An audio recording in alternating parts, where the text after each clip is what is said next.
Good afternoon and welcome to the Spreadex market report for Friday the 13th of April. Volatility and range made a dramatic return to the markets this week following the long Easter weekend. Bernanke was once again the foe following his comments that the US economy was yet to fully recover, with Wall Street selling off by a couple of hundred points on Tuesday as a consequence. However, indices recovered from Wednesday onwards off reports that upcoming US earning reports could be favourable, even after a quarter where corporate growth stalled due to Eurozone-related issues.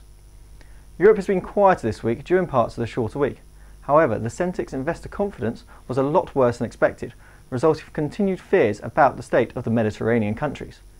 Both the Spanish finance and budget ministers were vocal in professing that austerity alone is not the way forward, and that the country has to regain its competitiveness. Thus, adding a VAT tax would be a mistake.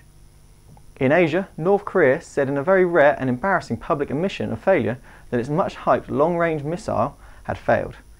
This will be seen as a blow for the new leader, who faces an international rebuke over the attempt. It does, however, raise concerns about the mindset of the great successor. China this morning announced its lowest growth rate in 3 years, 8.1%, whilst one of its leading politicians was ejected from top rank following his wife's arrest for suspected murder.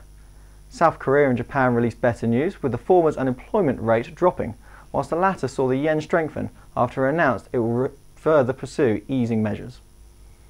In equities, earnings season started with Alcoa beating expectations and Google announcing net profits up 61% in Q1, while Sony declared a profit warning and said it will cut 10,000 jobs worldwide. Vedanta Resources announced record quarterly production of lead, silver and aluminium, but continue to struggle with iron ore production due to transport bottlenecks in Goa. Next week, we see retail sales figures from the US on Monday, followed by building permits and the Philly Fed Index on Tuesday and Thursday respectively. UK inflation figures are released Tuesday, with the MPC minutes and claimant count out on Thursday. The German IFO business climate and Canadian inflation figures out Friday are also ones to look out for.